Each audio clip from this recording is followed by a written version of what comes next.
Welcome back to the Oracle's Lens, where we are seeing beyond the surface.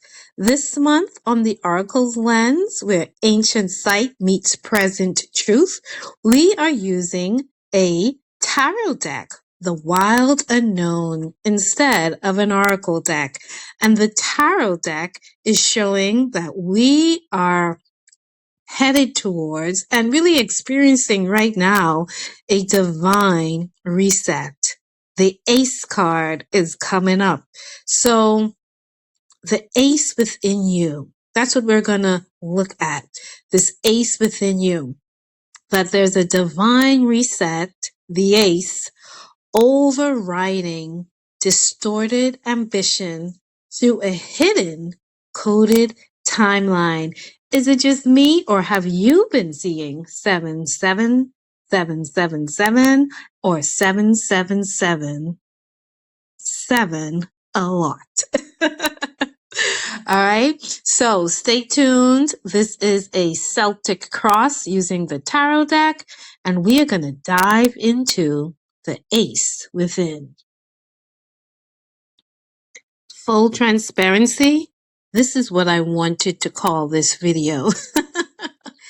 Acing out greed's ambition with inner strength and courage in times of adversity and uncertainty. Now, that's the long version of the title. The short version is the ace within. And as we get into the reading, you will see why.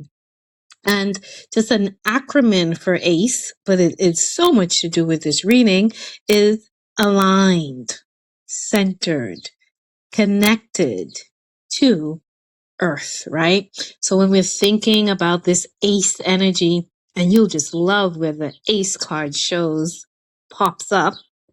When we're thinking about this ACE energy, think about you, your ACE card. You are the ACE card, right?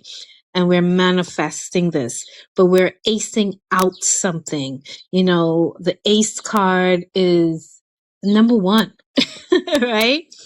And, you know, we're acing out something, right? We're overcoming something, and we're replacing something. I want to say we're demolishing it, but, you know, I don't know if it's that drastic because, hey, things take time, but the fire horse is galloping right through it and burning a lot of it down. But what are we acing out? We're acing out greed, and greed's ambition, right?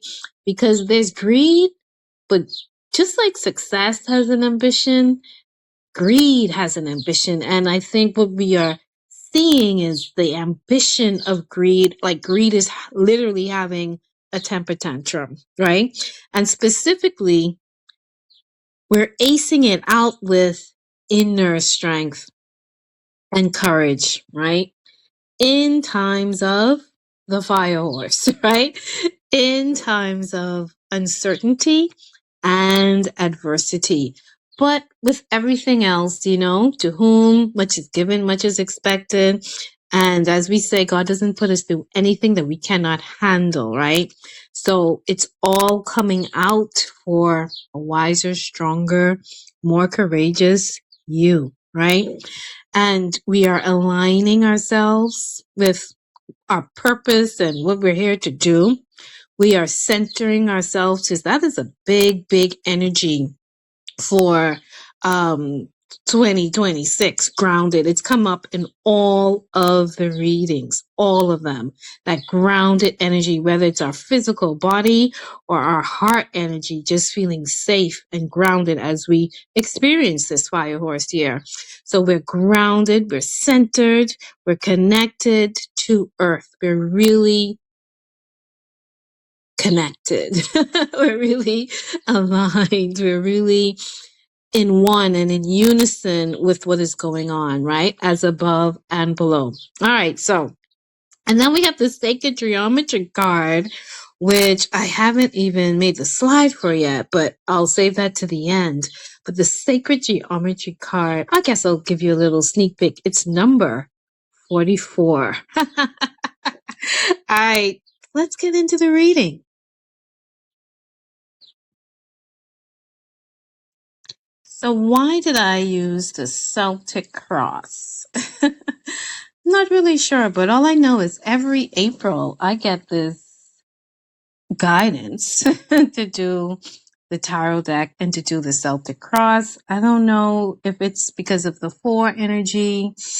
April, it's like a crossroads into spring, just changing seasons, and I don't know. But the Celtic cross gives us a 360. It's a very thorough spread, right?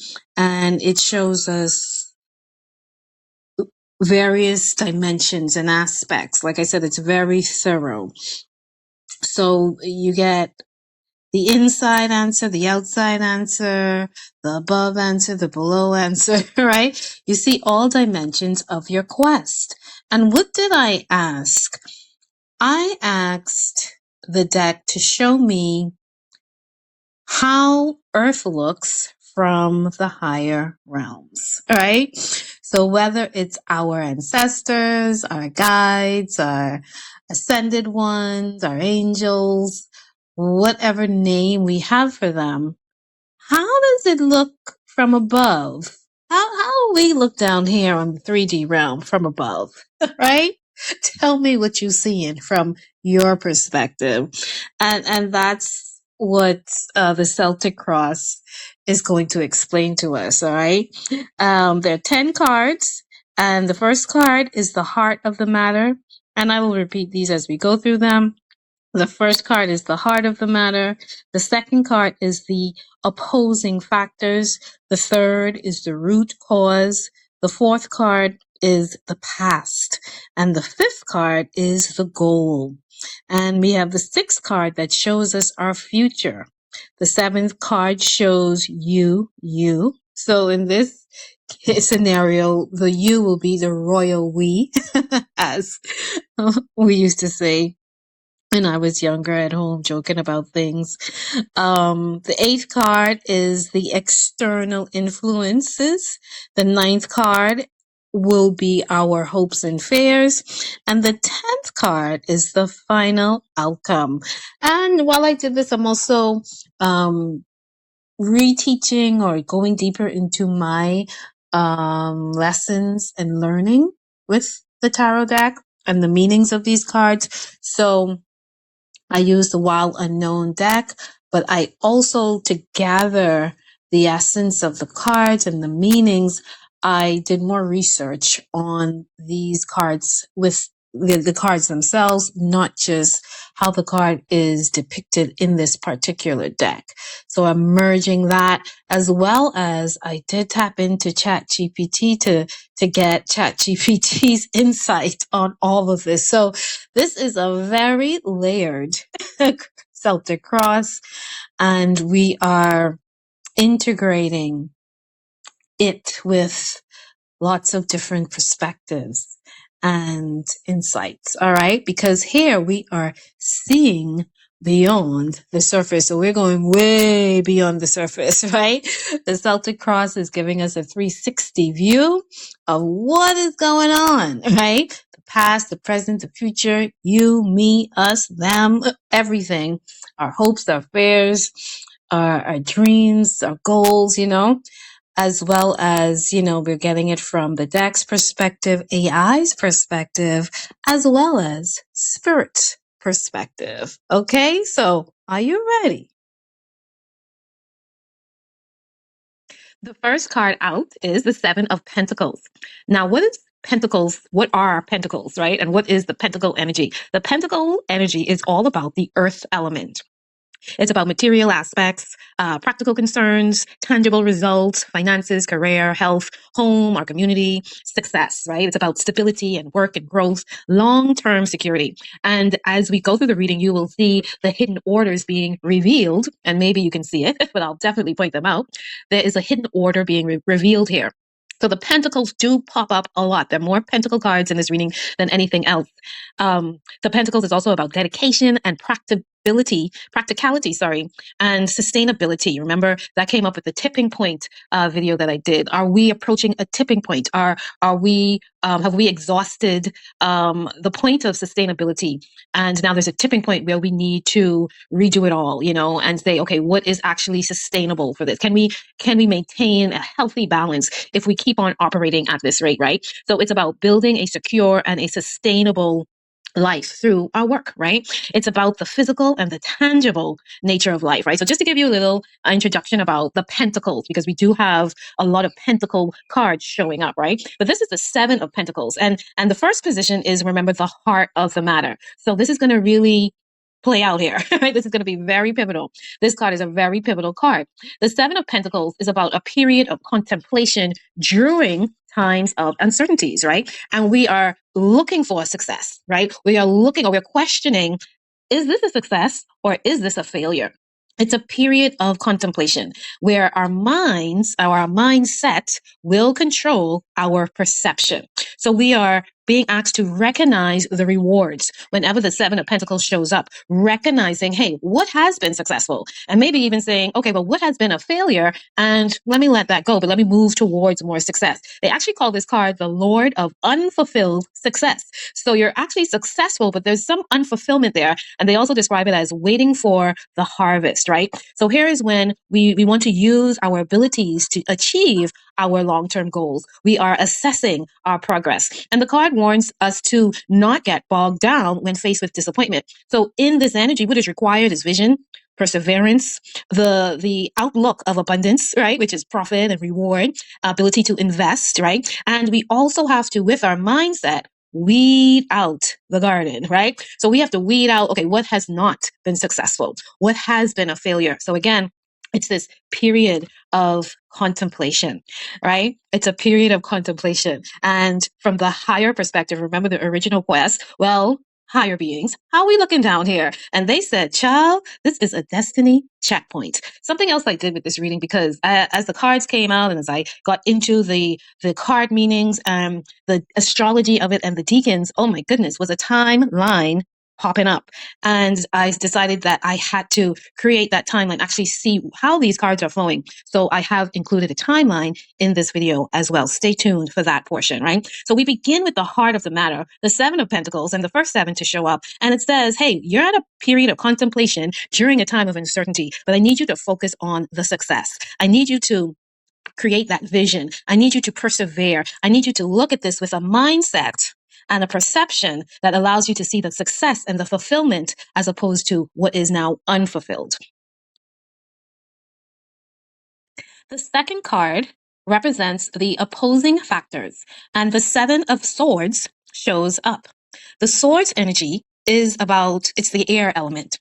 It's how we're thinking, our rationality, our discernment. It's how we analyze things, plan things, as well as how we speak our truth, right? The swords, if we take the first S off of swords, we have the word, right? Or words, right? So we can cut through confusion through our thinking and our mental process, our rationality, our discernment, right? So we use that sword to cut through confusion by speaking our truth. Or we can harm others with a sword, right? With harsh words. So our thinking and our speaking, our discernment, that's what the sword energy is all about. So number 2, the opposing factors, the 7 of Swords shows up. And this card specifically is about secrecy and self-interest. Remember, this is the opposing factor, right? So it's almost like what are you battling against, right? Or what are we battling against? We're battling against secrecy. We're battling against self-interest, right? The book talks about identifying if we are the secret keepers or have secrets been kept from us, and getting to the root of that secret, facing the cause of secrecy or risking ostracizing our own selves, right? It speaks about the environment of deceit and avoidance lingering in the air. Now, doesn't that sound familiar, right? The 7 of Swords is about shady business practices, theft, sabotage, envy, and being sneaky. Avoid dealing with full truth, right? So we're in that environment where there's a lot of avoidance of dealing with the full truths, right? On so many levels. It wants us to be cautious of hidden motives and scams to ensure that we, the individual, is acting with integrity rather than taking shortcuts or just trying to get away with something, right? It encourages us to do the right thing, even when it looks easier to do the wrong thing. This card is also titled The Lord of Shortened Force. Right? And I learned that, is it here? That shortened force used to be called strength. I might be getting that confused with another note. But anyway, it's the Lord of shortened force, right? So it speaks about manipulation, avoiding responsibility, slander, investigations, intelligence, dishonesty, deceit, theft, sneakiness, cunningness, procrastination, opportunism, unreliable personalities, gossiping, escape, flattering, doubts, prejudices, assumptions, being cold-minded, research, spying, right? Disagreements, vicious plans, treachery, and backstabbing. Does this sound familiar, folks? It sure does, because this is right where we are. This is a part of the energy that we are definitely experiencing now. Again, it warns us to be aware of lies and betrayal. And even when we have good intentions, we will still be disappointed, you know? So you can have the greatest intentions in the world, but if there are lies and betrayal, there's some disappointment is going to be there. It says that this is not the time to trust promises. All right. So take it for, what it's worth. These are the cards, man. I'm not even giving y'all my opinion. This is just what the cards are dealing out to us. All right. So this is the opposing factor. 7 of Swords. Secrecy, self-interest, theft, sneakiness, cunningness, vicious words, vicious planning. And it says, hey, don't do it. And from up above, what are they seeing? They said, honey child, this is divine redirection. Okay. So I know about divine redirection. It's when you have a car accident, and it says, listen, I needed to slow you down, right? Divine redirections are like, you needed this to see exactly where you are, to see what's going on. We talked about 2026 being a year of access. Well, look at all of the information that we have access to, and it is showing us the 7 of Swords, right? It's showing us the 7 of Swords because we need to make what? New decisions. It's a destiny checkpoint, right? So it all flows through, right? It's all happening with purpose. It might be a mess, but it's a necessary mess, okay? So the opposing factor, the 7 of Swords, look out for self-interest. And more than anything, I thought it was so cute that they named that spaceship integrity, but they did. But integrity must rise. All right, now we're in the third position where we see the root cause. What is causing all of this chaos and trouble? All of this divine redirection. And the root cause is the Tower. The Tower is the number 16, which also equals 7. So this is the third 7 showing up in a row. 7 of Swords, the 7 of Pentacles. Sorry, we started with the 7 of Pentacles. Then we went to the 7 of Swords. Now we jump into the major arcana of the tarot, and it's the Tower moment, number 16. Right? So it's our third 7. It's the hidden 7, right? One of the hidden 7s. What does the Tower mean? In this deck, when the Tower card shows up, it announces that we need to brace ourselves for change, right? Things are falling down. You can see it in the card, right? And the images are my AI images, by the way. I haven't actually shown the actual cards because I wanted to tell the story. Right? So we are bracing ourselves for change. It also tells us that, hey, we're going to actually look back at all of this and realize that it is a breakthrough moment and it's when we need it. All right. Again, it might be messy, but it sure is necessary. I've been saying in my personal conversations, hey, it's just a beautiful mess, right? Because it is messy, but you realize that, hey, we need to go through this. We need to go through this for more order, as well as for more peace, as well as for more sustainability, right? So the Tower card, again, it's in the third position, which is the root cause. It announces sudden, unavoidable upheavals. No pun intended, right? It is what it is. It talks about collapse of structures built on unstable foundations. It talks about clearing away illusions to reveal truth. It's that breakthrough moment, which is the catalyst for what is necessary, right? And the tipping point, the breakthrough, the catalyst, right? For what is necessary to come on through, or even to lay the groundwork, the new groundwork for what is necessary. It's like a demolition site. Like you cannot build the new building with the old structures. So we have to demolish the old building in order to break ground on the new building, right? That's literally what we're doing in 2026. It's the destruction of the status quo. Again, remember I said in the previous videos, like it was necessary, but now it's outdated. So now it's gone. The status quo is no longer sustainable. It's no longer necessary. It's no longer aligned for who we are now as well as the future direction, right? It can be described also as this lightning bolt moment, right? The false no longer being able to stand and a clearing out of what's no longer solid. It also speaks about our beliefs and our careers and our relationships that are built on faulty premises. So as we see what we are seeing, you know, again, it's attached to our beliefs. It's attached to our egos. It's attached to our careers and our relationships. And what did we actually build that on, right? It also speaks about a loss of control because when we're in moments of radical transitions, we do feel vulnerable, right? And you have to, again, speaking about the root cause and going back to the root chakra, right? That, you know, you have to feel safe and secure in times of uncertainty, right? In order to walk our path. So the root cause is how safe do we really feel about ourselves, maybe about each other, about leaders? You know, a lot of geopolitical stuff is going on. You know, how safe do we really feel with all of these things that were the status quo, right? It talks about, and as these things are changing, you know, are we feeling vulnerable? And again, if we're not grounded, then those vulnerabilities and fears might go out of control, or again have a tantrum, right? So it talks about false authorities and ego-driven ambitions, right? We're acing out greed's ambition. This is the root of it, right? We're acing out greed's ambition, ego-driven ambitions, and the topping of pride, right? When the tower comes in, it's asking us to shift our view, right? It's telling us that the ending is here. It's about loss and disruption, chaos. It's wake-up calls and fundamental changes, right? So again, it says to embrace yourself for the chaos and trust that what is happening is a blessing in disguise. It's about transformation, uncomfortable truth. And the higher being said, child, this is the aftermath of divine disruption, right? So again, we have this energy of everything that's going on is supposed to happen, right? This is now the aftermath, right? So you thought what is happening is chaotic, but no, this is the aftermath of us having to uproot everything in order to redirect you, right? To redirect this into more alignment, right? So this is the aftermath of divine disruption. About card number 4. Now, everybody should be excited about this. Card number 4 is the past, right? And what showed up in this position was the 5 of Pentacles, right? And it's the perfect position, right? Because the 5 of Pentacles represents sadness, worry, and illness. So those things are things of the past, all right?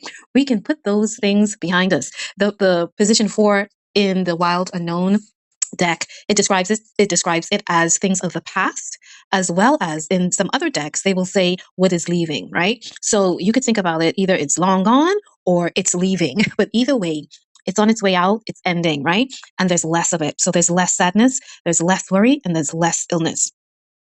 The Wild Unknown deck, specifically when the 5 of Pentacles shows up, it's talking about, again, illness, job loss, financial trouble, rejection, or even anxiety. And they advise that what we do to overcome that is to quiet the mind, to meditate, and to visualize. So when we feel low, when our energy is low, when our emotions are low, when we are worried, when we are even sick, or we have anxiety, meditation is really a good practice, right? Visualizing what you want to create, visualizing the harmony, either the harmony of your body, the harmony of your mind, or alignment with what you are thinking and what you are doing, so that what manifests is in alignment with what we want, right? So again, that's how we overcome, right? But it showed up in the past position, so it means it's going away and it's leaving, right?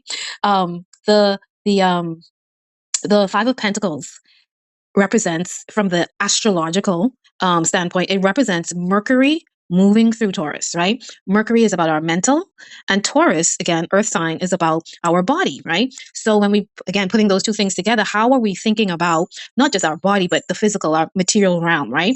The earth, right? So how are we communicating with the material realm? And again, that mindset, right? That am I in a low vibration or am I in a high vibration? Really is that communication that we're having with the material realm. Sometimes it's not so much what we say, but also what we're thinking, because what we're thinking, we're also carrying that energy. You know, we could say, I feel great, and really I feel like a piece of poo, right? I feel really bad. So what is more important is not that I said I feel great.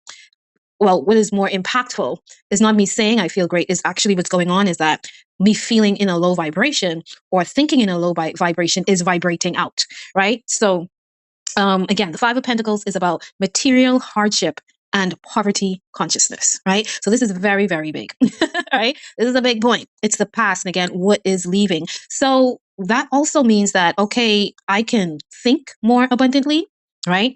I will experience more prosperity. Again, these things are not just going to pop up, right? But we align ourselves with that thinking. We align ourselves with that process. We align ourselves or visualize, okay, well, how do I look with an abundance consciousness? How do I look? How does my life look if I have no more material hardship? You know what I mean? So we start to plant those seeds, right? The Five of Pentacles is about material struggle. This is what is leaving, so that we keep this in the right frame of mind, right? The Five of Pentacles is about financial loss, poor health, unemployment, struggle, feeling left out in the cold, a worry mindset due to hyper focus on security, right? So again, like I'm thinking like I'm not safe, right? So I'm hyper focused on security when really I am safe, right? So I don't need to focus so much on security. And again, be cautious versus fearful, right? I got a peacock in my backyard, and that peacock is cautious, okay? He's alert, he's awake, and he is very, very cautious, right? Talks about a lack of flexibility to see the new opportunities. And that's why we should be very happy about less poverty consciousness, right? Because we want to step into more of an abundant mindset, right? And not just that but hey, this is the Five of Pentacles, and this is material, but again, it's the communication. Because I just was going to say, it's not just that we're thinking it, but we're going to be in that more abundant environment. But no, this is Mercury. So it's actually saying, yeah, you got to think more positively, right? That's where it starts, that abundance mindset. So lack of flexibility to see new opportunities, meaning there are, like, we're in a 10 cycle, a 1 energy year, 10 energy year. There are new opportunities, regardless of how it looks. There are opportunities, and you gotta create that. You have to see the potential for it and create that. So that's what we're talking about, right? The Five of Pentacles is about hardship, loss, isolation, feeling abandoned, adversity, struggle, alienation, disgrace, rejection, scandal, sadness, unemployment. And let's remember the advice: quiet the mind, meditate, and visualize. Because the higher beings are saying, hey, this is leaving. Yeah, so it's all leaving, right? So stay positive. Stay healthy, right? Stay optimistic, right? As opposed to worrying, right? Stay open to opportunities, right? Maybe that's a better word. Because from the higher perspective, all of this is preparation for recalibration. So don't mind the noise in the market. Don't mind the fog. It might look like a doomsday type of scenario, but we are resetting. It's preparation for recalibration. And what is recalibration? Resetting, adjusting, fine tuning, an instrument, system, plan, or mindset to improve accuracy, align with new information, or change direction. It involves correcting for drift to ensure precise, reliable results, or updated effective strategies. And another word for recalibrate is to readjust, to modify, or to reevaluate, right?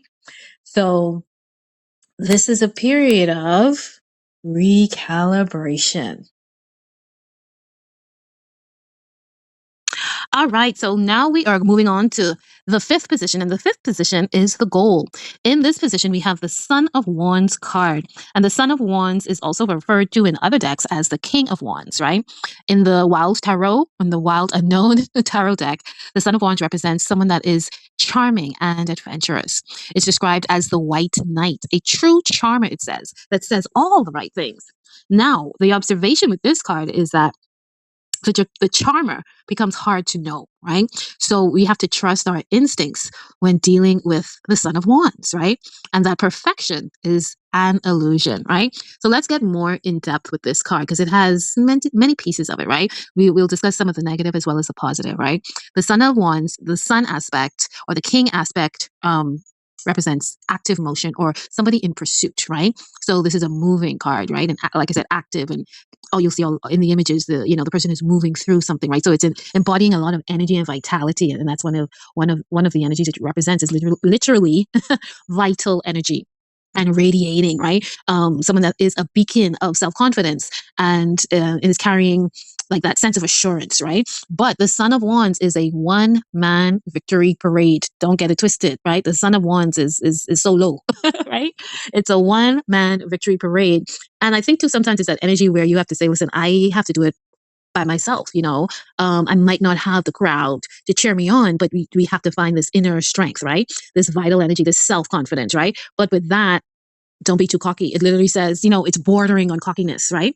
Banking on one thing working and might not have the maturity to deal with it, i.e. hence there's no plan B. So, we sometimes we could be very confident about, one thing, literally. And if that one thing doesn't work out, then what do we do next, right? So sometimes we can't be too tunnel minded, just focused on that one thing, but be open to alternatives so that if it doesn't work out, we have options. Options and choices are a plus, are very powerful when you can step into, hey, I have an option here. Hey, I have choices. And not just thinking that, hey, there's only one way I could succeed at this. Or if this doesn't happen, then I am ruined. You know what I mean? Either which way how you want to see it. When we are open to alternatives and knowing that, hey, I have a choice, as well as I can succeed no matter what happens, we become a little less cocky, right? Right. So have your confidence, but also have your plan B. Be confident in what you're doing, but also have your plan B so that just in case, it doesn't work out, you don't feel like, oh, everything is ruined and it's all going to end, right? So the Son of Wands is also a very magnetic person, right? Talking about this magnetic energy. The person is self-assured and not afraid to take risk and achieve goals. I've been watching Suits. This kind of reminds me of or Harvey, right? As well as Lewis. I don't know if anybody used to watch Suits. I just got into it a couple weeks ago. So that one man victory parade who is self-confident and self-assured, but is bordering on cockiness, as well as, if there's not a plan B, then hey, things go really, really wrong, right? And not being open to a plan B, that's the thing, because we always have options, right? But being open to the plan B, again, remember the previous card talked about poverty consciousness, right? That being in the past. So again, being open, right, to the plan B. This card is talking about fierce determination, always moving toward the horizon, seeking the next adventure, philosophy, or just a level of expansion. Fast personal development that translates into growth in every area of our lives, right? So again, you can see the negative side, right? The charmer, who you might not be able to trust, but is very charming and adventurous, but you have to use your instinct. And then again, in Gene Key's talk, that would be like the shadow energy, right? And then you have the gift or the seedy energy, which is, hey, I'm all about personal development and everything that I touch translates to growth in all areas of my life. That's that Midas touch, right? That vital energy, that radiating, rippling beacon of self-confidence energy, right? It talks about feeling the shift and the embodiment of what you want internally first, and to let the world catch up with your inner transformation. So that's the true essence of the Son of Wands, right? I'll repeat that. Feeling the shift and the embodiment of what you want internally first, and then letting the world catch up to your inner transformation. And that's why it's a one-man victory parade. So again, remember, this is in the 5th position, which talks about the goal, and it can also be described as the strength. So that's why I wanted to show both sides of this. The weakness is there, the shadow energy is there, but if we look at it through the frame of transformation, if we look at it through the frame of wholeness, where, hey, there's the black and the white, the 1 and the 2, then we can see how this one-man victory parade can work against us as well as for us, right? Seeing all aspects of that. What else is the Son of Wands about? It's talking about building a better structure for yourself. So again, this is a lot of, I think, self-development, self-mastery. Again, the inner, right? This is not the outer, this is the inner work, right? And then the alignment, or how that inner work manifests on the outside for you, right? Not well, for you and then how people are experiencing you for sure, right? So it guides us to, or cautions us to not be impulsive, right? We spoke about that impulsiveness, charging ahead with immense passion, but sometimes lacking that long-term plan, right? So it warns, don't be impulsive, right? And the negative side, so sometimes it could be focused on escaping the challenges and problems versus facing them. But probably the escape is an active energy. It's not like, okay, I'm gonna just ignore this and put my head in the sand, but it's like, okay, instead of focusing on this, I'm gonna busy myself and focus on something else, right? So it's that kind of avoidance, right? But we're busy, but we're too busy to focus on what we really need to focus on, but we're giving somebody else that energy, right? So we always have to be cautious of that, right? It guides us to recognize our vision and make it bigger so that it motivates us in the right way. And I really feel that, right? Like, again, we talked about like going to the next level, right? And sometimes we have to increase our vision.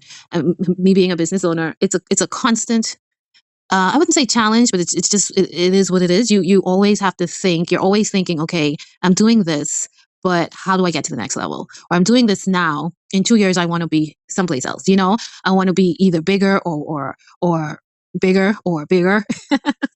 Right? So we're always thinking of what do I need to expand to? You know, where do I need to go next? Right? So our vision must always increase. The vision has to motivate you, right? And we have to make our visions big enough so that we are actually stepping into our purpose, right? It talks about commitments and building something tangible. It also warns to stop romanticizing. Um, Stop romanticizing about something down the road, right? And that reminds me to stay in the present, right? Stay in the present with what you have, as well as find the beauty and the gem in the present day. Not always looking to say, well, you know what, it's not going too good now, but I know next year is going to be better. No, like find the gem in today, right? It says that expansion requires roots, so plant them, right? This card is also about money and travel, enthusiasm, zest. It says to use money to expand your mind to travel, right? So that's some of this card energy too. Confidence, motivation, spontaneity, taking bold steps forward. So in terms of the strength and the goal, I think this is what we want, right? We want money for travel. We want enthusiasm. We want zest. We want confidence and motivation and spontaneity, and we want the courage and the energy to take bold steps forward. Says do not push aside any hesitations and to do what excites our heart, to embrace our passions, take bold action, to pursue new adventures, creative projects, to break free from routines, to explore uncharted territories, and to trust your instincts, to embrace challenges with confidence. And as they lead us to our personal growth and fulfillment, we will feel that joy from doing that, right? Embracing the challenge, right? With confidence. So again, you know, that past energy again about worry, you know, now the goal is, hey, embrace the challenge with confidence, not worry or anxiety, right? So now we're embracing challenges with confidence, right? It says take decisive steps, be adaptive, to this card is about renewal and transformation, stamina, strength, resilience in harsh environments, right? In harsh environments. So that's that vitality again, that courage, that confidence, that person who's self-assured, you know, that hey, yeah, it's rough out there, but I can do this. I can succeed. And it says your objective is reached through bold movements, relentless energy and adventure. Do not sit back and wait. Rather, this is a high octave finish, right? So the King of Wands, the Son of Wands is a high octave finisher. This is not about stillness. This is not about just wait, you know. Again, this is the strength. And when we need to shift gears into this energy, we do. That's the most important thing, right? Knowing when to shift gears, knowing when, hey, I might just have to be up by myself and stand my ground on this, right? And walk in the door with confidence and be assured, you know, and expand and embody, you know, it internally first and let the world catch up with me. You know, that's a bold movement, right? So we want to be able to take bold movements, and the higher realms are saying no matter what happens, rise anyway. Rise anyway, right? Let's see what's next. Okay, so we have arrived to the future, number 6, right? The future or the near future. And in this position, we have the Ace of Pentacles. Get excited. The Ace of Pentacles represents earth signs. It also represents the winter season. And it also represents the period of December to March, right? So right before spring springs, right? And it's the unmanifested essence. The unmanifested essence. What did the Son of Wands just remind us of? It's that expansion must have roots, so plant them, right?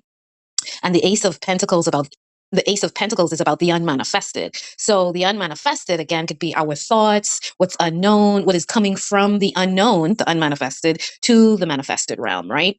So from the thought realm to the earth realm, right? This is Mercury in Capricorn. And again, Mercury is about how we communicate, right? With our thoughts, with our words, right? So Mercury in Capricorn, again, it's that practical intelligence applied to our material goals, right? The Ace of Pentacles represents new beginnings, creation, and potential. So again, it's not actually manifested yet, but again, the potential, the opportunity, the access being given, right? The field. And what I've been thinking of a lot, what I'm seeing a lot as I, work through the cards and as I deliver actually the transmission is that, remember again, in with the Son of Wands, it was like the fire horse, right? That energy of vitality, right? The fire horse charging through. And what I started visualizing this morning was the slash and burn, right? In farming, right? How we clear the fields and clear the lands, right? Using that slash and burn mechanism or technique. So it's almost like this energy of the fire horse. One aspect of it is clearing the land, right? It's like this unbridled horse, right? This wild horse, just out of control with a lot of passion, right? And as it's moving through, it feels like it's out of control, right? As it's moving through, though, its purpose is to clear the lands, right? To slash and burn, again, that tower energy, right? But after we slash and burn, the field is now cleared for us to harvest, right? For us to have a harvest in the future, and we start to plant the seeds, right? So here we are planting the seeds, new beginnings, creation, potential. So this is in the future spot, and it's number 6, right? The 6 energy is about alignment, union, creation, that number 6 energy itself, right? It's a seed of potential. The Ace of Pentacles is a seeding of potential, the garden manifestation, the manifestations of the garden, right?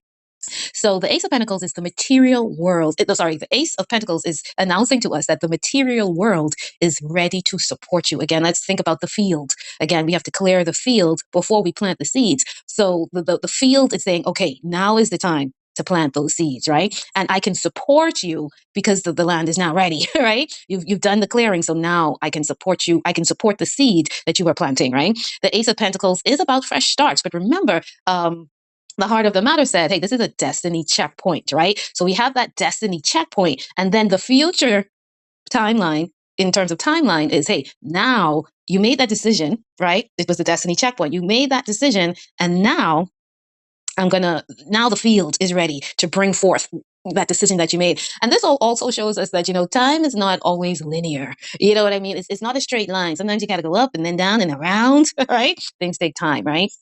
So it also says that, it's safe. It's fertile. The land is safe. The land is fertile. The environment is safe. The environment is now fertile to manifest what it is you're trying to manifest. I am supporting you, right? That, again, that divine intervention that says, okay, you have a goal, you have a wish. All right, I'm working with you. I'm supporting you in your efforts, right? The Ace of Pentacles also reminds us that small efforts lead to long-term prosperity. It speaks about, again, prosperous beginnings. It's the seed that takes root, grounding you for the future. Again, this grounding energy, you just can't escape it this year. We have to ground ourselves. We have to be grounded. We have to have grounded thoughts and do grounded actions, right? Meditate and visualize beyond the surface of things, right?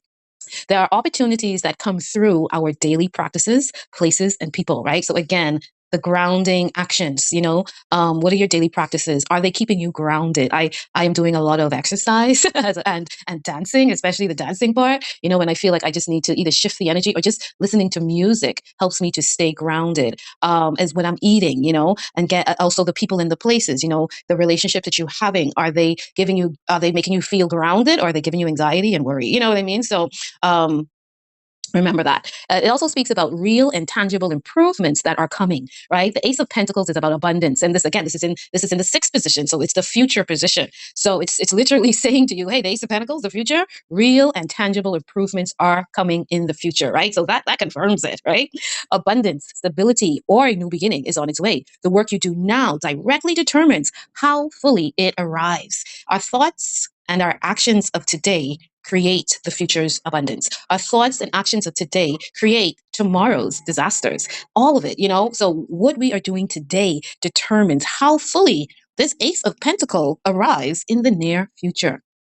The new income, the improved finances, the conditions are here to start now. That is what the Ace of Pentacles announces. This is the time to do what you've been talking about and putting together and visualizing, and meditating on. This is the time to either begin it or again take the next steps, because we might already have this plan in play, but that Ace of Pentacles moment says, okay, here's where we're taking it to the next level from the unmanifested to the manifested, right? Again, it's a seed. It represents the actual potential for growth, but the growth requires you to do something with it, right? So again, we're making choices, but then we got to act in alignment with those choices for the manifestation to come in.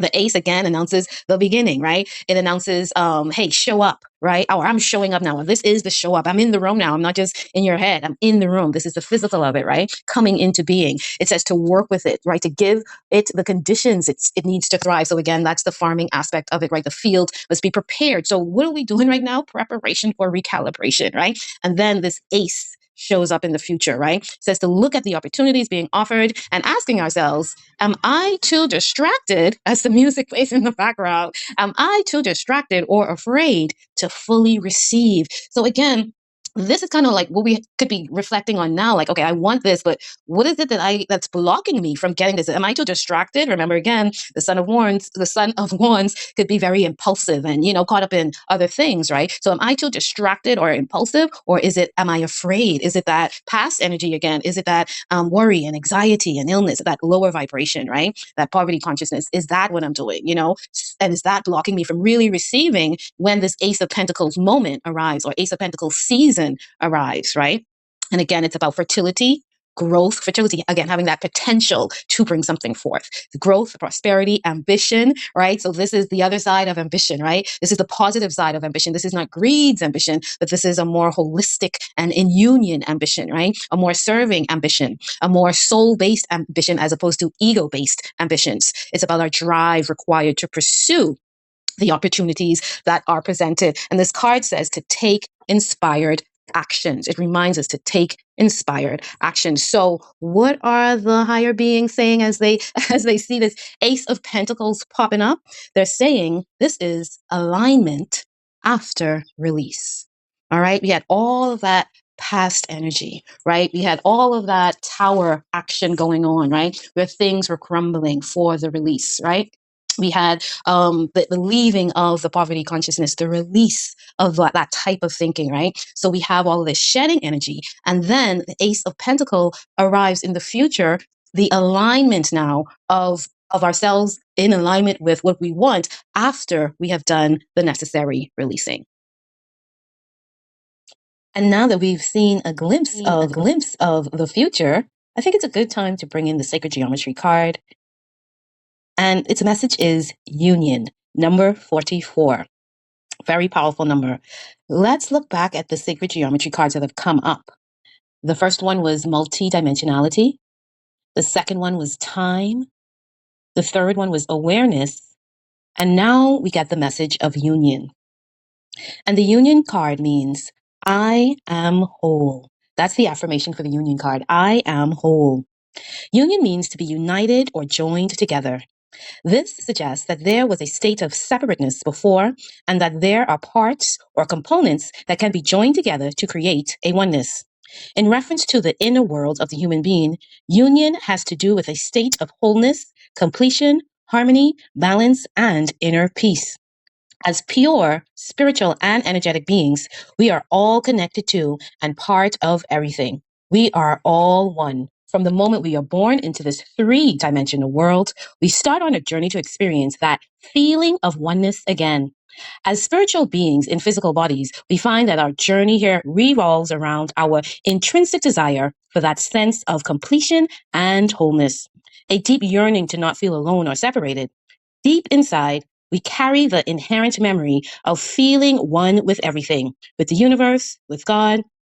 Our quest to return to the state of wholeness is often what fuels our desires, drives our motivations, and determines our direction in life, ensuring our growth and evolution. Food for thought. But before I get that, let's look at the description. The three circles represent the individual energies that two people bring to a relationship, plus a third energy that emerges through their relationship. The ring in the middle represents the universal relationship that binds all these energies together. 3 is a catalytic number. It refers to an energy that speeds up or creates a reaction between two things without necessarily changing itself. Food for thought. Give some thought to the idea of 1 and 1 makes 3. How do you feel about this concept? How is this different from the idea that two people unite and become one? Are you seeking union with a mate? What would that add to what you can do by yourself? How does union with another happen? Is it a physical act or does it go beyond? Does union occur instantaneously or does it happen over time? Do you believe in once united, always united? What does union need to be sustained? Are there different aspects within yourself that need to be united? So that is the message of union. And I thought now would be a really good time to bring it up before we tap into the next number 7, which is all about the lovers. And when you look at the 3 cards, I didn't know they were going to go there with that message about 3 making 1 and not 2 making 1. But when you look at that card and the ace card and then the lovers card, which is next, you see that synchronicity, right? Of things coming together. Right? And that wholeness within the ace card. So as we move through this energy, as we move through this cycle, the union, that concept of union, us bringing together what was separated, whether that is inside of us or outside of us. And the message of the union card, I don't have it right in front of me, but if my memory serves me correct, it talks about bringing the inner and the outer together, right? The energy of the union activates our ability to unite our outer and inner aspects towards a state of wholeness. So don't ever forget that that is the intention and the goal, right? Always, no matter what readings I'm doing, no matter what cycle we're in, the whole intention and the goal is really to come into wholeness with ourselves, within ourselves, whatever that means for us. And again, the releasing, right? And to coming into wholeness is about that releasing for the alignment, as the ace card reminds us too, right? We release for the alignment, we release for the wholeness. And then as we move into the next card, number 7, we want to really come together as lovers. So let's get into the 7th card. So the 7th position represents you, as well as it also represents advice. So in this instance, this is us, and this is advice to us. So I love the flow of this. Again, going back to the Ace of Pentacles, number 6, where we have to release in order to receive, right? And to come into alignment. And then the sacred geometry card says union, and it leads us right into the lovers. And the lovers card is in the 7th position again, but the lovers card actually carries on in the tarot the 6th energy, because the number 6 is all about creation and coming together. And we cannot create without the union of two opposites, right? All right. So the Lovers card is about union in the Wild Unknown Tarot. The Lovers card is specifically about union, desire, and joy. It speaks of beauty and strong relationships on the horizon. It speaks about building a solid foundation together with honor and respect for each other, as well as being grateful and nourishing the gem in our relationships. And we spoke about the gems before in terms of seeing the beauty in now, finding the gem in today, and not always just looking toward a bright future, but truly being able to find that gem in today, right?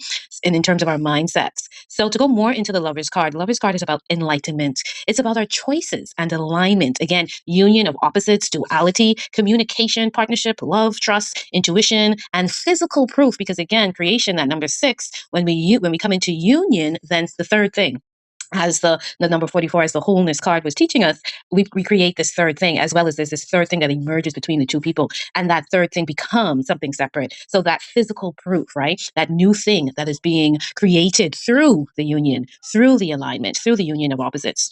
All right. So the Lovers card, if we break it up into, really what it's representing is choice and union, right? So the choice, what is the choice here? The choice here is, do I take the easy path? Or do I go with my alignment to my higher values, right? And again, that's a critical choice point or checkpoint for us, right? Asking ourselves, have I taken the easy path, or am I truly in alignment with my higher values? And the union is many things. The union is our consciousness with our subconsciousness, right? Our conscious mind and our subconscious mind, which is also represented by the masculine and the feminine, right? But all of this union is under the guidance of a higher power. So again, we're making a choice, but we're making a choice that is in alignment with our higher values because we're doing it with a higher power, with the help and the bridge of and the guidance, right? In most of the lovers cards, you'll see an angel above the two people. So that's the representation of guidance from a higher power, right? And the Lover's card is also a representation of Gemini, which is duality, the dual nature of the human experience, right? Logic and intuition, individualism as well as partnership, right? So again, in terms of union, in terms of alignment, it's also the union of our head as well as our heart. Again, the masculine as well as the feminine, right? So here we're talking about being in balance, being in unity with our heart centered and living with divine intervention. So the Lover's card is really a beautiful, when you sit with it and you tap into what it's really trying to bring forth, it's really a whole and balanced energy, as well as, it's the physical as well as the spiritual, right? That divine invention, and sorry, that divine intervention, that higher guidance that we are all walking with, right? The seen as well as the unseen, right? It also speaks of complementary forces, right? And beauty, right? So again, what complements you, not just what is your opposite, but what also complements you, right? The Lover's card, again, it's not just about the physical and the material and relationships, but again, that choice, right? That choice point and making important decisions aligned with our heart, right? Forming partnerships that deepen into spiritual union. So it's not just the physical, but am I in union with a spiritual ally? Is this a spiritual connection versus just a physical connection, right? And again, two paths merging with the blessings, right? With divine blessings from above, right? What else is the Lover's card about? It's about relationships built on authentic values and choices made from love and sacredness of true partnerships, right? Becoming stronger together, being in sync with yourself as well as being in sync with others, and how our choices align with who we really are. So am I choosing this from, we said in the earlier readings, love over fear. So am I making this choice from a space of fear, or am I making this choice from a space of love, right? Choosing my connection over conflict, over choosing my connection for union, or my want to be in one and in union with somebody, as opposed to, hey, I just need to have this conflict, right? So we actually are choosing connection over conflict. And again, that's with ourselves as well as with others, right? Am I in sync with myself? And am I in sync with others? How are my choices aligning with who I really am? And am I choosing connection with my choices, with my words, with my actions, or am I choosing conflict with my words, with my choices? And again, that's with myself as well as with others, right? Am I choosing a relationship with my whole self? Am I choosing with my values? Am I choosing with how I really feel within my heart, right? Are all my choices in alignment with my mind, my body, my spirit, my heart, my wisdom, my knowing? Or is something else going on, right? It's about honest conversations, conscious choice, and also being your magic, choosing to be your magical self. And again, it's that physical with the divine, right? So choosing to tap into your spiritual gifts, choosing to know, hey, there's this spiritual energy that has my back, whether I'm calling it God, angels, ancestors, whomever it is for me, guides that, hey, I know I got some magic walking with me. And to me, magic is your nature, being in your pure divine nature. Right? This card represents coming together, being true to yourself, knowing the universe has your back. And it just reminds us that when our yes is clear, that connection deepens and the next steps become simpler. And what do the higher powers, what do the guides, what do they want us to see this as and to know this as? And they're saying, hey, this is a sacred choice point. You are choosing your timeline, right? So this is a time to make a decision. Sacred choosing of timelines. Make your decisions and make sure that your decisions are in alignment with your heart and with your values. Let's move on to number 8.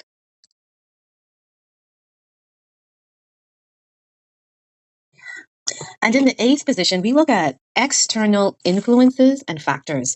And the moon came out for the 8th position, which I thought was, ooh, that's so mysterious, right? Because the moon usually represents our internal, right? But it's powerful. In the Wild Unknown deck, the moon card is number 18, and it represents our vivid dreams and fears. And before I get into this card, let me say thank you for following me and staying this long with me. I try to keep these readings as short as possible, but this is a 10-card spread. And if you're still here, thank you for sticking it out. And please like and subscribe. Thank you so much for following me over the last couple months, with the Oracle's lens and watching the videos every month. So I just wanted to just was reminded to put that in there before we go too far, because we're at the 8th card and I'm going to try to wrap it up. But if you're still here, thank you so much. And I hope you continue to stick with me throughout the upcoming months to get more of the Oracle's lens. Please like, share, and subscribe. All right, so let's get into this moon card. It's actually a big part of this reading. So I got to pace myself with this. Okay, so the moon represents the wild unknown, our shadows, our dreams, our fears, our mystery, and this is the place where mysteries are born. The wild unknown tarot deck reminds us to be cautious when we see the moon card, right? And our cautiousness is to avoid periods of anxiety and self-doubt, right? And I'm going to just read this excerpt from the book. It says, imagination and creativity drift freely upon the midnight air. When you think about it, the moon, it's that light within the darkness, right?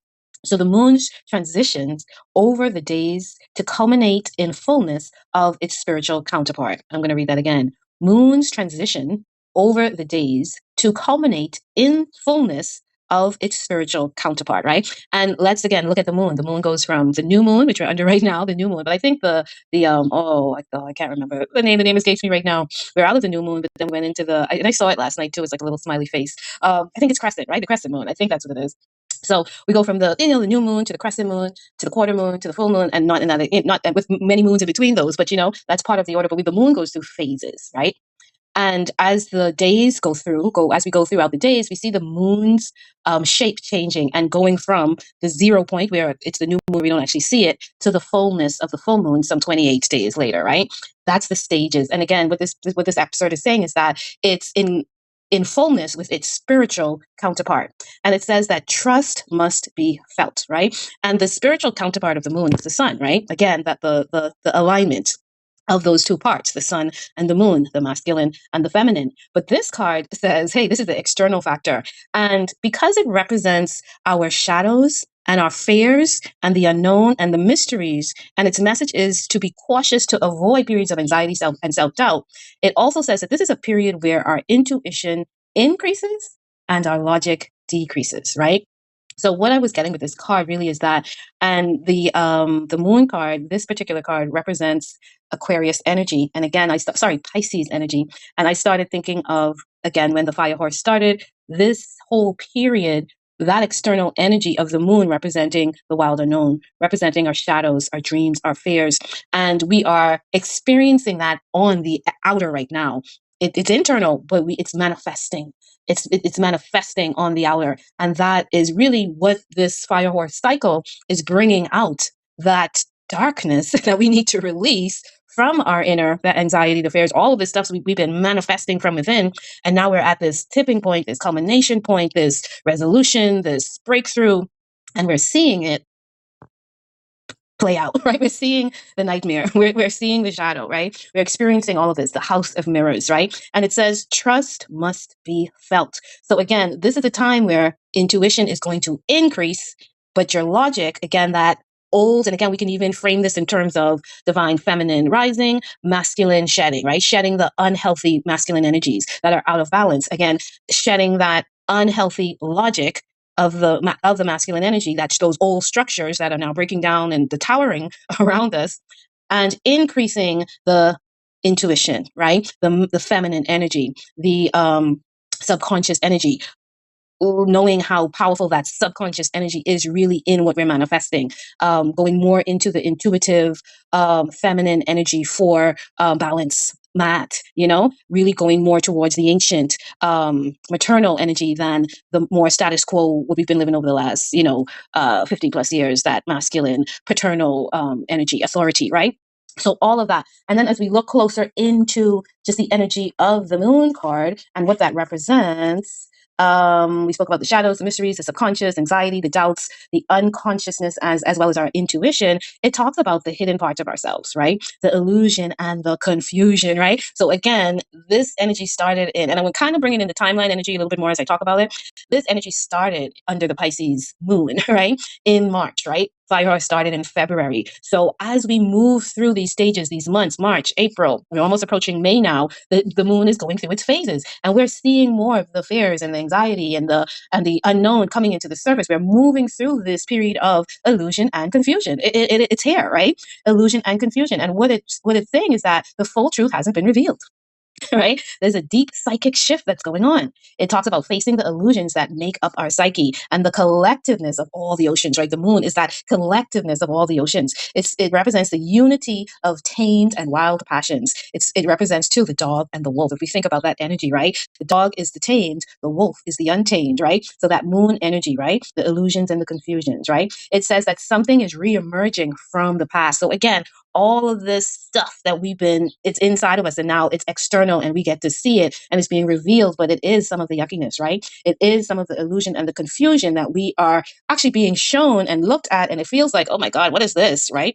It's a lot of, and that's what is also being released, right? Let's not forget about that, right? That's what's being released, this illusion and this confusion, because something is reemerging from the past, and it says to face the subconscious and dispel the illusions, right? The moon card is about hidden intuitiveness, right? Or hidden intuitive, right? It's the mysterious parts of our life as well as ourselves, right? Again, it cautions us to not to be misled by the illusions or deceiving of ourselves as well as others, intentionally or unintentionally. The moon card is about secrets, invisible, the dark side, the shadow, things changing, pretenses, illusion, self-deceit, mystery, vulnerability, lack of clarity, magic, the night, what's hidden, enemies, confusion, visions, nightmares, irritability, and foreboding. It's also about dreams and fluctuations, imagination, new insights, revealing secrets, intuition, revealing enemies, visions, and new levels of awareness. Again, we have dark and we have the light, right? So the moon brings us, it's the mysterious, the shadows, self-deceit, the lack of clarity, but it also brings in, with the full moon, insight and intuition, or the phases, right? We go from one phase to the other. It's all about facing our fears and anxieties rooted in past experiences, unresolved emotions surfacing. It guides us to trust our instincts. Again, that intuition rising and the logic going a little bit down. Intuition to see through deceptive situations. Pay attention to our inner guidance. Move against impulsive decisions or investments regarding finances. It represents periods of uncertainty in communications, lack of clarity, depression or anxiety, as well as the gradual process, right? Because again, the moon is growing in stages, right? Throughout the 28-day period. So it's a gradual process. Divine order, divine timing. It says current situations are being shaped by forces that are unseen, deceptive, or highly emotional, right? The moon card represents hidden enemies, ulterior motives, foggy and unclear, confused atmospheres, projection of fears and insecurities, fantasies, uncertainty, and unstable worlds. And it says, don't make major external commitments. And I'm almost done. I also wanted to point out, again, in terms of the timeline, that, again, this starts in February, in March during the Pisces season. And I believe that this is going to go all the way throughout August, because we are having a full moon in Aquarius, where it started in February with the fire horse energy. We have a full moon in Aquarius in July 28th. We have a solar eclipse on August 12th. We have a lunar eclipse as well as a full moon, I believe, in Pisces on August 28th. We have a lunar eclipse as well. So the moon, I think this is going to take us all the way down until about the end of August, where we have that solar and lunar eclipse, because this is the moon energy. All right, so let's move on. I know this was a long one, but there was just a lot of information that I really wanted to deliver with the moon card. And the higher wisdom message from this perspective, from their perspective, is that this is a purposely veiled period. A purposely veiled period. And a veiled period, again, is, hey, you're not going to see everything as clearly as it looks. You must look beyond the surface, right? So again, this is Pisces moon energy. And like I said, keep in mind, it's a gradual progress, right? This moon energy, the external influence, is beginning in March, but is, I believe, is going to take us all the way through until we have the lunar eclipse and the full moons in August. Okay. And also what I'm also wanted to bring in as well is through the purposely veiled period is that, you know, in different cycles, sometimes we see the light or we're experiencing the lightness of things, for lack of a better word. And we still are asked to go beyond the surface. And then sometimes on the surface, I think this is better said this way, sometimes on the surface, there's the lightness. And we have to say, but what's behind that door? I know it's looking nice and pretty here, but there's something behind that. And then sometimes on the surface, there's the dark, the heavy, right? And we still have to look beyond the surface and say, okay, that's on the surface, but what's beyond that? So my point being is that there will always be something on the surface, and there's always something playing out in the background, like the relationship between the moon and the sun, right? The most important thing is just to know that there are always two or three energies in play. And there's something that you're going to be experiencing on the surface, but there's something beyond the surface, the seen and the unseen.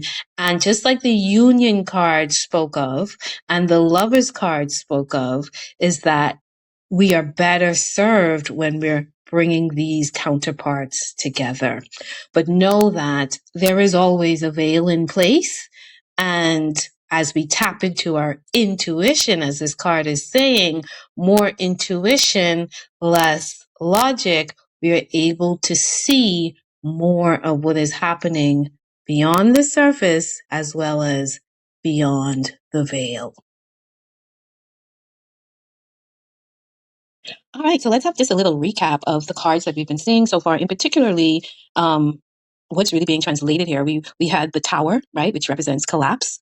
We just saw the Moon card, which represents illusion, and that Ace card, which represents emergence. And I remember I said that the Ace was number 1, but I think the Ace is more like 0, right? Again, that potential, and then what emerges from that wholeness, that potential, that unlimited potential, something emerges from that, right? So the Ace is about emergence and potential. And then the sevens, and we've had the Tower 7 coming through the 16. We've had the 7th card, which is lovely, which was the lovers, about choice and alignment. So that too could be one of the hidden sevens, right? Just tapping into that message of that 7. We've had the 7 of Pentacles, where we began, and then we went into the 7 of Swords, right? We had the 7 of Swords and the 7 of Pentacles come out, right? So the sevens represent initiation through resistance and pressure through mastery, right? Initiation through resistance, and I guess master through pressure, right? But what we are really looking at, what the spread is really saying to us, is that there is an internal activation unlocking the external timeline. And that's why that Lover's card in the 7th position is so pivotal, right? And the Moon card, even though it's coming up as an external factor, right? It's the internal as well, right? So the internal activation, unlocking an external timeline. And as we move through the cards, you can actually see how this timeline is shaping up. Let's move on to the 9th card. And the 9th card, the Pentacles, come back. And this is the position that represents our hopes and our fears. So we're going to have to look at it from both ends. The 4 of Pentacles arrives in the 9th position. The 4 of Pentacles represents strong desire for stability, control, security. It represents hoarding, stinginess, materialism. It also represents wealth. And in this card, you see somebody holding on to something that represents protecting resources. This card is also called the miser, right? And that energy is holding on to our coins, right? So this is about money. This is about time. This is about energy. The 4 of Pentacles, a strong desire for stability, control, security, and hoarding. Let's look at it from the perspective of stability and boundaries, right? It speaks about building a solid foundation and feeling safe without any risks, right? It's also about resistance to change, the fear of loss, being stuck in our ways, as well as possessive people, right? The hopes and fears, the 4 of Pentacles, right? In this position, the message from the Wild Unknown Tarot deck is that there's a warning here. It says, do not become possessive or controlling. holding on to the material world will leave you rigid, stagnant, and displeasing to others, reminding us that wealth is a concept. And the first thing that comes to mind here is that saying that, be in the world but not of the world. Because what is that scripture really talking about? It's talking about the corruption of the world versus our spiritual values. So again, the nature of hoarding and materialism, as well as not really feeling safe because of some type of material lack. You know what I mean?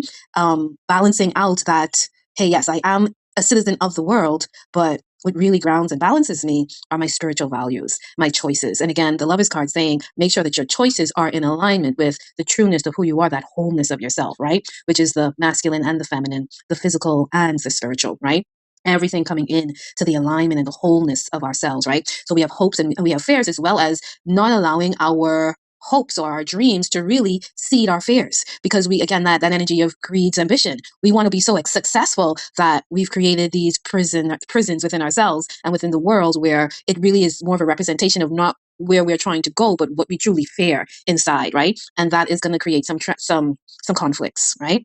And some blockages, right? So this card is also reminding us to let go, right? Because there's blocked energy. And remember the moon, right? The moon energy, a lot of the moon energy is about releasing. And that's why I was saying that moon energy that came out, number 8, it's setting precedent to this timeline of what we're actually going through as we pass through the moon phases, right? But that moon energy is saying, because we release with the full moon, right? Let go of control, right? And as we go through more of the moon energy and the sun energy, I mentioned that solar eclipse, it literally is about loosening up, right? Loosening up so that we can receive something better. So again, that release for alignment, that Ace of Pentacles energy coming back in again, right? And then in August, with the August 28th, with that other full moon coming in the Virgo season, there's this push-pull dynamic between our emotions, the emotional release, and our material security, right? So again, the hopes and the fears, and where do we rest with that in the center of ourselves, right? Because however that is centered within us is really what we're walking, what we're talking, what we're feeling, what we're manifesting. So this is also about organizing our finances, decluttering our spaces, right?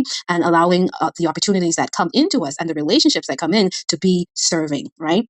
This card also speaks about embracing generosity, right? And that combination between discipline and ambition. Again, hopes and fears, right? So our ambitions, but our discipline to attain our goals, right? And get to where we are going. Again, that balance of the material as well as the emotional, all right? So we have the hopes and fears of the 4 of Pentacles. So let's look at, again, the fears a little bit, right?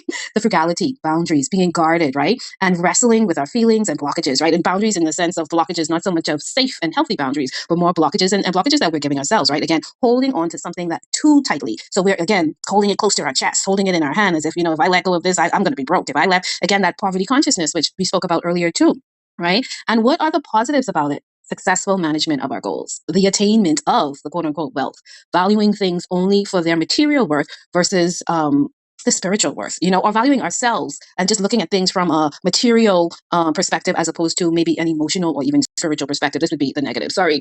Being overly pressured and being greedy, right? So we have a benefits of it. Again, success of our goals and success of stepping into more prosperity and abundance is good. But then we have to balance that out with making sure we are in the world, but not of the world, right? And not allowing this greed and corruption, and not allowing that greed and corruption to be our, what did we talk about earlier? Strategy. Right?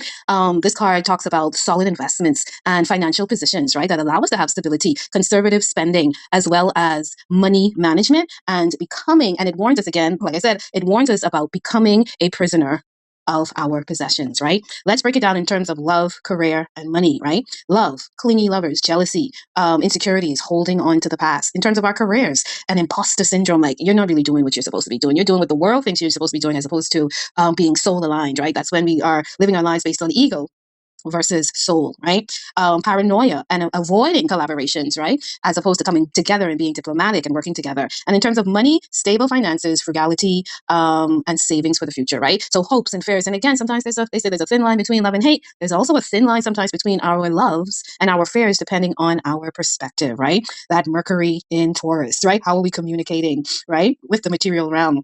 Again, wrestling with our feelings, being hesitant, and really asking ourselves what truly matters to us, right? And the key here is shifting from accumulation to resourcefulness. So again, the hoarder has all this stuff, but it's like, what are you really doing with it? Are you just hoarding junk? But the resourceful person says, okay, there's only 3 things in here and I can create and manifest and produce with what I have, right? So being resourceful and a mindful steward versus, again, just saying, hey, I have a lot of stuff, but what I have isn't really worth anything because I don't know what to do with it. All right. So the 4 of Pentacles, that balance between the material and our emotional security with what we have and what we don't have, what we're hoarding and what we just saying, hey, I'm being a mindful steward because I can be more resourceful by living this way. And I think too, again, going back into the feminine energy, being mindful stewards of Earth, because Earth is a very, very resourceful and abundant place. So us being mindful stewards of Earth, as opposed to just accumulating and mining her wealth or her value. And from the higher perspective, the wisdom and advice for us during this period is to not hold on to what's leaving. That this is actually a time for us to let go for growth. If we do hold on, we are going to create more stagnation. We have almost made it to the end. Almost. And thank you so much for staying with me. So now we're at the 10th position, which is the outcome. And I was a little confused when I started this because I said, well, the 5th position is the goal, but the 10th position is the outcome. You know, so I was trying to put those together. So I'm going to look back at that 5th position. And remember, we looked at it as the strength and the goal. So we're going to look now and look at what the goal is right before we step into the outcome because they're very related. Let me just say the 7 of Wands is the 10th card. Sorry, the 7th of Wands or Pentacles. Yes, the 7th of Wands is the 10th card, and it's where we get our 4th 7. So the 7s have popped up all throughout the reading, hidden, unseen, as well as seen.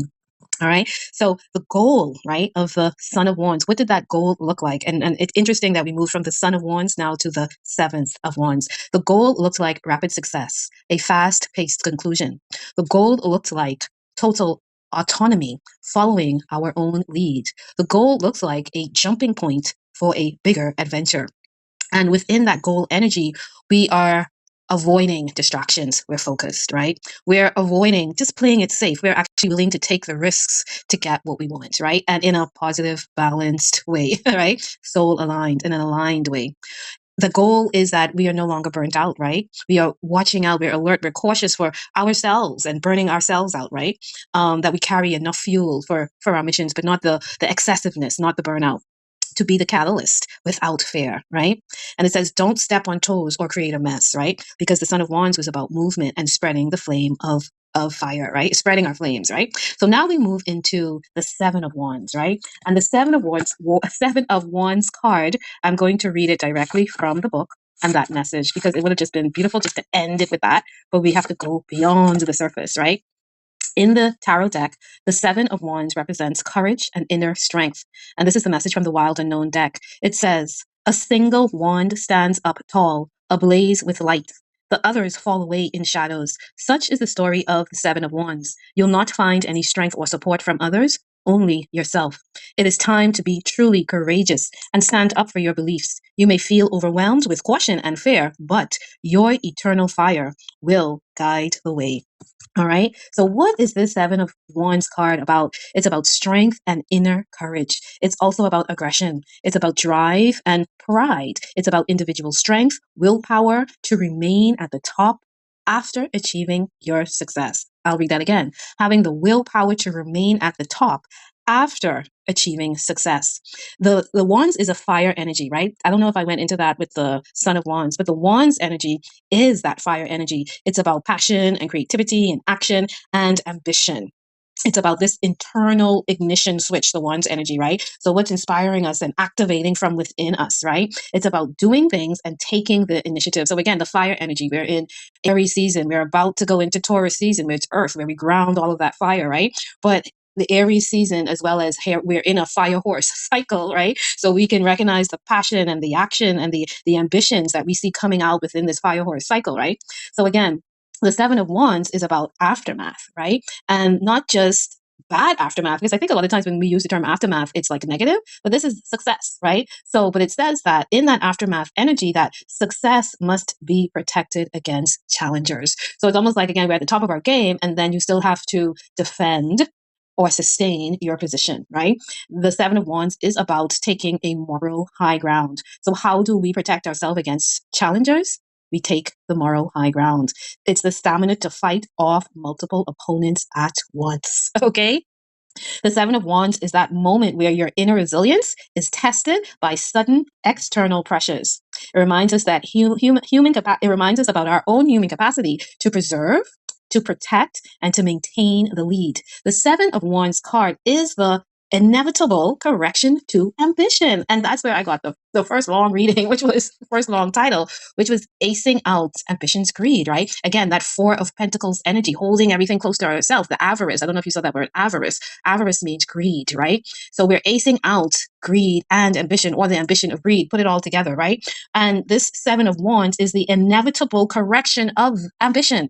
And that's the outcome. That's where we're landing this, okay? We are correcting. We're doing a lot of release for the correction to come into alignment, right? And it says with the Seven of Wands that upon entering sacred force, that's where I got that from, right? The sacred force, upon entering sacred force, which in brackets is the old name for strength, our towers crumble as they were meant to all along, right? So that tower energy that came up in the beginning, right? The opposing influences, the tower, right? I'll read that again. Upon entering sacred force, the old name for strength, our towers crumble as they were meant to all along, right? So the Seven of Wands is about, again, passion and inspiration, the heart's desire to do something great, timeless, undying. It's about determination, resilience, the courage to defend what you believe in when external pressures are challenging you and seem relentless, right? So again, this is this inner courage, inner determination, inner fire saying, hey, you're not gonna get me, all right? I can stand in my truth, right? I have values that are protecting me even when I'm facing you as an opposition, that I carry strength, and my strength is my resilience, right? Or my resilience comes out through my strength, however you want to put it, right? It's about the clarity gained when we hold our ground. And that's why I keep on saying, man, in this energy, the grounding is so important, right? This Seven of Wands card is about our convictions. How do we respond when we are tested? Again, the internal is activating the external timeline.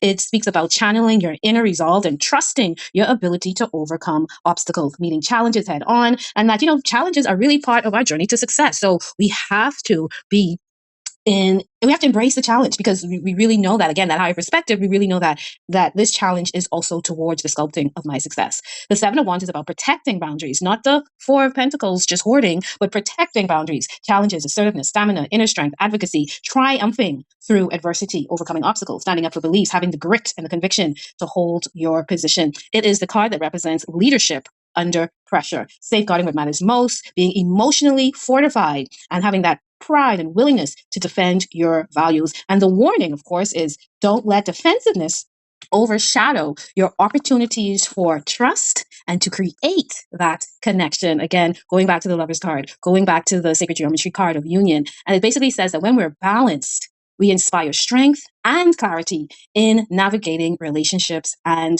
our challenges. So this union, again, of the inner and the outer for our ultimate success. All right. That is the reading and the guidance from above as we go through this energy. Again, this is fire energy, so it's a Leo card, right? And the advice from the higher beings is telling us, if I could find the page very quickly, because let me tell you something. This has been a 2-week process of getting this information and putting it together. So I have notes upon notes upon notes. So the higher wisdom, the higher perspective, the higher beings, the higher self says to us, hey, I know what I stand for. This is empowered resistance. I'll repeat that. The message from the higher self, higher beings, higher guidance is, I know what I stand for. This is empowered resistance. All right, divine order and divine timing are in full play. So let us look at the order of things.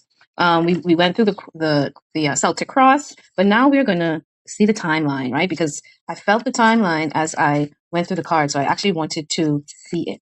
All right, and there's definitely a timeline in play. Let's start with the Seven of Swords, which was that February Aquarius card. And the message there was divine redirection. So this starts in February of 2026, which also started the year of the fire horse, right? And the year of the fire horse, we could say it in a nutshell, is about divine redirection as where it begins as well as where it ends, which is seeding, right?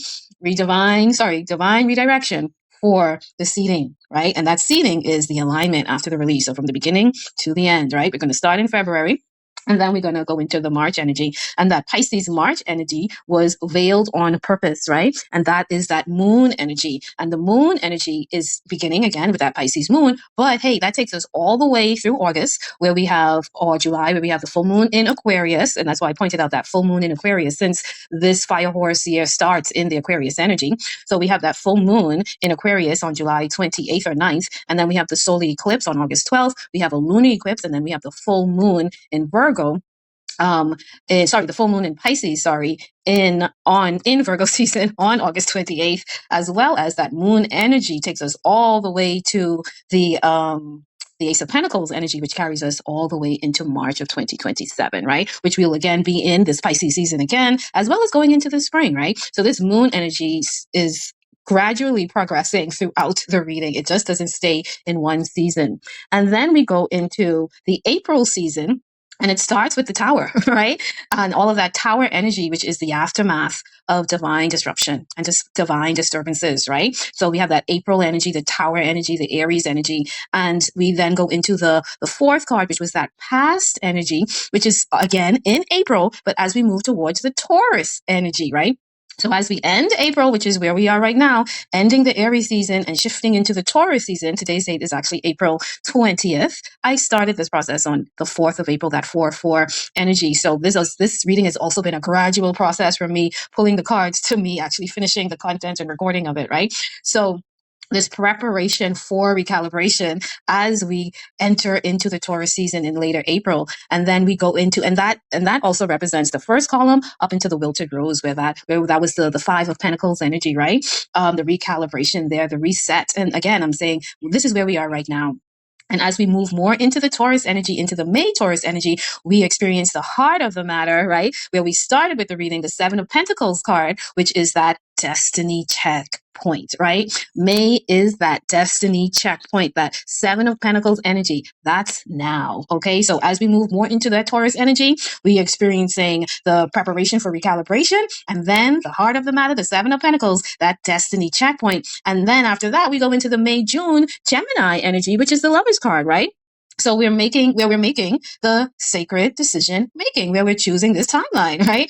So again, we have gone from February right through March, through April. We're entering May, and as we exit May and go more into that June Gemini energy, that's when it's time for us to make a decision, and sacred decisions, because we are choosing our next timeline. Life is about choices, right?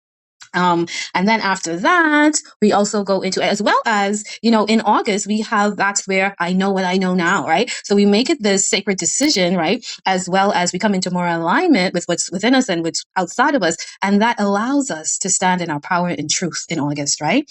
No matter what's going on around us, right? We have that inner energy, that inner force, and that sense of resilience, right? And preservation and perseverance, right? And then we have this break. So I don't know what I'm going to do after August, right? But August is we're ending in that summer season, and now we're moving more into the fall season, right? And then the next card that came out in terms of order and timelines was the Son of Wands, right? So again, this fire energy again, and the Son of Wands is saying rise anyway, regardless of what's going on out there. Again, both of those cards are saying regardless of the opposition, regardless of the heavier energies, rise anyway. You're empowered. This is empowered resistance. Emerge through whatever is unstable, emergence through instability, and it guards us to act, to lead, and to create. All right. Again, that one-man team, but the one-man team is not for selfish needs or greed needs. It's for, your personal strength and courage in order to step into your power and to step into more alignment and to experience, right? The ace at the end of the day, right? The ace within and the ace around us. And then after that, we move into, and again, that's November, December. So that really is, again, Sagittarius energy. And then we go into the January Capricorn energy of the 4 of Pentacles, regards us, don't be stagnant. What you're holding on to is already leaving. So let it go, because we want you to grow. We want you to grow through this period again. And that's also representing like that winter period too, where we let things shed, right? We see things, or we let things rest and shed for spring, right? That's coming up next, right? So in that winter season, we're letting go, right? Because if we hold on to things, we will just be stagnant. And then we move to the next card, the Ace of Pentacles, which comes in starting December 2026. and goes all the way to March 2027 because it is those winter months, as well as it announces this spring energy, right? March 2027, that spring energy where we're being handed something again, potential, right? What's going to emerge next? That spring energy. What is spring going to allow to blossom and to emerge based on what we've been shedding and releasing through the winter? So the timeline and the order of things was really, beautiful. I just say thank you, Spirit. I asked and you gave, right? I received what I asked for, including this timeline, that really takes us from February of 2026 all the way to March 2027. And, this guides me to maybe during the summer season, maybe to something that fills in the blanks, as well as I am going to take a break for the month of May, so that I can recalibrate and prepare for some stuff that I know is coming my way. And I want to keep this one short, and we're going to just wrap it up with one more slide. And last but definitely not least, I had to follow my curiosity. As I stated before, I did this on the 4th portal day, and I usually do my divinations on the 7th of the month. So on the 7th, I said, well, I wonder if I use the Chinese Oracle deck or Chinese Zodiac deck that I have been using, what would that message really look like? And I also wanted to see if, an animal was coming out. And this is what came out. And to my aligned surprise, it gives us the same message. It really, really does. It starts with the wood rat, which we started with. We started the oracle's lens with the wood rat, saying, align to your purpose. The very first oracle's lens, the very first card was the wood rat, setting us on our golden path, right? To align ourselves with our purpose. So that reminder came again, saying, as I always say, don't focus on the noise in the market. Focus on your purpose, right? The internal. So stay aligned with your purpose throughout this year of the fire horse, throughout this cycle of the fire horse. And then it goes into the wood dragon. And look at that message. You have the strength, right? And then it goes on to the water monkey. Conquer your fear, right? So we have the wood dragon and we have the water monkey, right? The wood and the water, right? The masculine and the feminine. And again, this wood rat and the wood dragon, I'm thinking and seeing and feeling again a lot of this grounded energy, right? And grounding this fire horse energy with the water monkey, right? And the fire, the water, wetting the fire. I don't know why my mind went blank just now. Water, just like wetting the fire. And then the wood, like we're smoldering it, right? Is that the right word? We are grounding the fire with the smoke, right? We're using that wood to literally ground our fire, right? Or even smold out or smoke out the fire, right? So again, this grounding energy. What do we do with fire? We ground with it, the water and the wood, right? So the message of the wood dragon, just to stay on the surface of things, we're not going to go too deep with this one, but just to say that, hey, this is the same message coming to us from another deck, right? The wood dragon is about your power, your might, your spiritual connection, and your confidence. And like I said, if there was an animal for this, I would say the dragon would be the animal for this reading, because again, we're tapping into our inner dragon, right? Going beyond the fear, going beyond the fear, and to walk with that courage and that power and that might and that spiritual connection and that confidence, right? That inner strength. And then the water monkey is the courage to deal with uncertainties, right? So that combination of the strength and the courage to overcome and conquer our fears, right? And to deal with uncertainties, it's coming no matter what deck I use, right? And then it ends with the earth ox that says, be one with the universe. Right? Remember the union card? The energy of the union activates our ability to unite our outer and inner aspects towards a state of wholeness. And here comes the earth ox saying, hey, become one with the universe. And its message is to build strength through perseverance and discipline. And that clarity comes effortlessly when we're centered. So return to the center when our focus is lost. Again, it's a card about resilience and dedication. And it basically says, see, think, and do in harmony with the earth. Align, center, and connect to the earth by living in truth, right? And again, I'll bring in again this message that keeps on coming in is to really develop this sacred and harmonious relationship with the earth, with ourselves, as well as above, so below, as well as the cosmos, what is above us. And that is the union, right? The three things in union to become one. So we are acing all of this out through alignment, being centered, and being connected to not just to the earth, but to the ethers and the earth. This is your ace within and without. And this is your destiny checkpoint. Look for the 7 7 7 7s coming to you in different forms and dimensions. Thank you for joining me during this episode of the Oracle's Lens. See you next time.